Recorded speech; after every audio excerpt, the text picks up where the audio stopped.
As we continue to learn more about the coronavirus, we're also learning more about the long-term impacts it can have on those who contract it.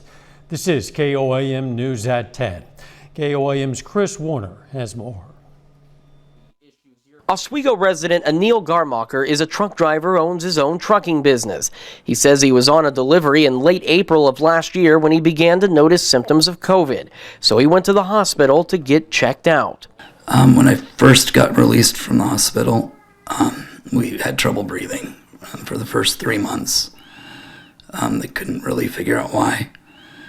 And we were in and out of the hospital and taking high doses of steroids and stopped breathing, and my airway closed a few times. Things seemed to go from bad to worse. Before they put me on the ventilator, I thought I was going to die.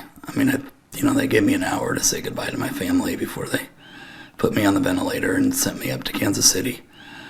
But when I woke up and when I remembered who I was, because it took about a week, I thought that this was going to be over. We were going to get out. I'd beat the hardest part of it. Freeman physician Dr. Rob McNabb says what Anil has been experiencing is known by a number of names, such as long COVID and long haulers. And basically all those things describe one thing, which is symptoms that last longer than 12 weeks after the initial infection. And so as we've gone through this year, we've collected a lot of information along the way about these people that have these symptoms. Dr. McNabb says extended symptoms and issues related to having COVID are becoming quite common and vary in severity. However, he says the severity of your COVID symptoms doesn't have an impact on any long-lasting conditions. It would be pretty common to think that if you had a really bad infection and you were in the ICU, that you would be more likely to have these symptoms. But the truth is that even the patients who had very mild cases are still just as likely to have symptoms. Anil says he's had several surgeries to stabilize his condition and still has more on the way. In the meantime, it's taking a toll on him and his family.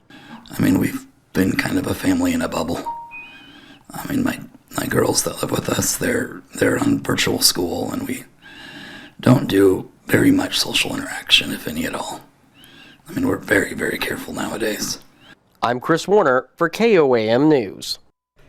Anil says some of his problems came as a result of being on the ventilator. He says COVID weakened his throat and the ventilator caused damage, which his doctors are working to repair.